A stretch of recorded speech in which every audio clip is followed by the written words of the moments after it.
नमस्कार किसान भाइयों, मैं दीपेंद्र कुमार जिला सुल्तानपुर से आपके अपने YouTube channel farmer the journalist में स्वागत करता हूं। किसान भाइयों, आज हम बात करते हैं कम क्षेत्र में आप अमरूद के बगीचों का कैसे मैनेजमेंट करें और कौन कौन सी वैरायटी का चयन करें जिससे कि आपके जो अमरूद का उत्पादन अच्छा मिले, कम क्षेत्र में आपको ज़्यादा अमरूद का उत्पादन मिले। किसान भाइयों, आप देख सकते हैं हमने कम क्षेत्र में लगभग हमें 3 वैरायटियों का चयन करके अपने अमरूद के बगीचों का एस्टेब्लिशमेंट किया है।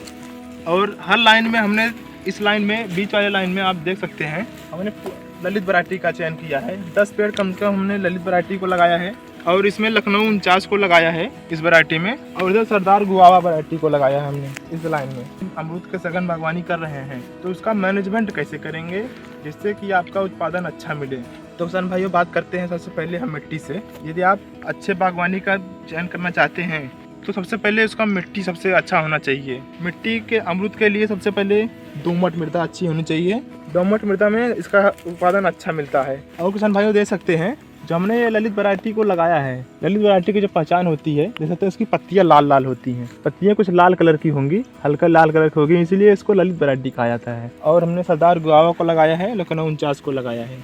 तो किसान भाइयों, हम बताते हैं इसको लगाते कब हैं। ये लगभग दो से 3 साल का ये पेड़ हो चुका है। इसको हमने 2-3 साल पहले लगाया था और इसको हमने जून जुलाई में लगाया था जिससे कि हमारा जो पेड़ है वो अच्छे से ग्रोथ हो। और कोई भी पेड़ हो उसको लगाने का समय, सही समय माना जाता है जून जुलाई ही माना जाता है। कोई भी पेड़ आप जून जुलाई में लगा दीजिए, वो लग ही जाता है ज़्यादातर। और गर्मियों में लगाएंगे तो उसको ज़्यादा पानी की रिक्वायरमेंट होगी तो हमारा पेड़ सूख भी सकता है। यदि आप पानी सही से नहीं देंगे तो पेड़ सूख जाएगा। तो ज़्यादातर किसान भाइयों जब पेड़ लगा रहे हैं तो जून जुलाई में ही लगाइए। किसान भाइयों, लगाते समय कौन कौन सी बातों का ध्यान देना चाहिए। यदि आप लगा रहे हैं तो आप अच्छे गड्ढे का चयन करिए और 1 गुड़े 1 मीटर का आप गड्ढा खोदिए। 1 मीटर लंबा, 1 मीटर चौड़ा और 1 मीटर गहरा गड्ढा खोद कर उसमें आप गोबर की खाद मिलाकर, गोबर की खाद के साथ साथ आप उसमें कीटनाशक का प्रयोग कीजिए। अपने मिट्टी में मिलाइए। कीटनाशक के साथ साथ उसमें फफूंदनाशक दवाओं का प्रयोग कीजिए। इन तीनों को मिलाकर आप मिट्टी में मिलाकर आप पेड़ लगाते समय दीजिए, क्योंकि ये सब दवा नहीं मिलाएंगे आप तो हमारा जो पेड़ है वो फफूंदनाशक बीमारी लग जाएगा और कुछ दीमक हमारे मिट्टी में पड़े रहते हैं, वो हमारे पेड़ को ख़राब कर देंगे। तो किसान भाइयों, लगाते समय इन बातों का ध्यान दीजिए। और अमरूद को आप लगा रहे हैं तो उसमें एक प्रक्रिया होती है कटाई छटाई की प्रक्रिया, आप ज़्यादा ध्यान दीजिए। किसान भाइयों देख सकते हैं इसमें हमने कटाई छटाई बहुत अच्छे से की है और हमें हर साल इसमें कुछ न कुछ कटाई करते रहते हैं जिससे कि जो हमारे पेड़ की जो शाखाएं हैं वो ज़्यादा से ज़्यादा निकले, और ज़्यादा निकलेंगे तो उत्पादन ज़्यादा मिलेगा। किसान भाइयों, अब बात करते हैं इसमें फल कितने समय में आ जाएंगे।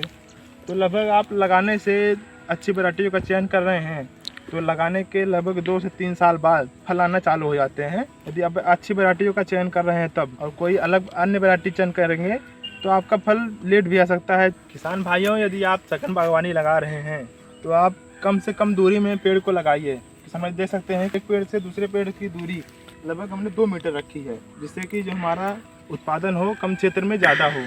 और किसान भाइयों, हम बात करते हैं इसमें एक बहार ट्रीटमेंट होता है। तो बहार ट्रीटमेंट में मतलब इसमें 3 बार फल आते हैं। साल भर में आप 3 बार इससे फल ले सकते हैं। और इसमें 3 बहार होती हैं। एक होती है अम्बे बहार, एक होती है मृग बहार और एक होती है हस्त बहार। और इसमें सबसे अच्छी बहार जो होती है मृग बहार होती है।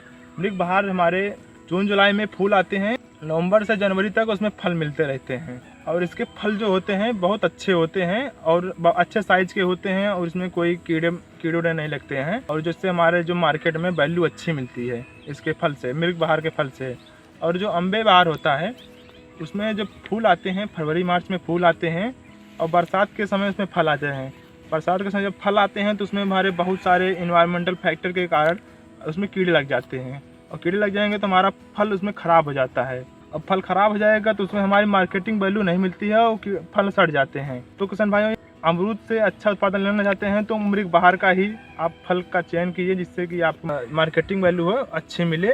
और किसान भाई बात करते हैं यदि आप अमरूद की अच्छी बागवानी लेना चाहते हैं तो सबसे मेन कारण है इसका, इसमें पोषक तत्वों को आप अच्छी मात्रा में दीजिए, क्योंकि जो हमारे पोषक तत्व नहीं मिलेंगे तो हमारा जो पेड़ है अच्छे से विकास नहीं होगा, और विकास नहीं होगा तो हमारे फल हैं जो अच्छे नहीं बनेंगे। तो इसमें सबसे पहले हम कुछ गोबर की खाद को मिला हर साल देते रहेंगे और उसमें हम कुछ यूरिया, जिससे कि हमारा यूरिया जो है हमारे पेड़ को बढ़ाएगा कुछ माइक्रोन्यूट्रिएंट, जो माइक्रोन्यूट्रिएंट बहुत अच्छे होते हैं। और किसान भाइयों, हम बात करते हैं अमरूद का जो फल होता है हमारे सेहत के लिए बहुत ही अच्छा माना जाता है। जो अमरूद का फल होता है उसमें विटामिन सी बहुत अच्छी मात्रा में पाया जाता है, जो हमारे सेहत के लिए बहुत ही फ़ायदेमंद है। और बालों के लिए विटामिन सी बहुत अच्छा फ़ायदेमंद माना गया है। और यदि आप इन सब तरीक़ों को अपने अमरूद के बगीचे में अपना रहे हैं तो जाहिर सी बात है आपके अमरूद का जो फल है अच्छा मिलेगा, और आपके अमरूद के बगीचे जो है अच्छे से आपके ग्रोथ होंगे और मैनेजमेंट सही से रहेगा। तो किसान भाइयों, ये वीडियो आपको कैसी लगी कमेंट करके ज़रूर बताएं, और हमारे चैनल पर नए हैं तो चैनल को सब्सक्राइब कर लें और अपने दोस्तों के साथ शेयर करें जो सघन बागवानी करना चाहते हैं अमरूद की। तो धन्यवाद किसान भाइयों।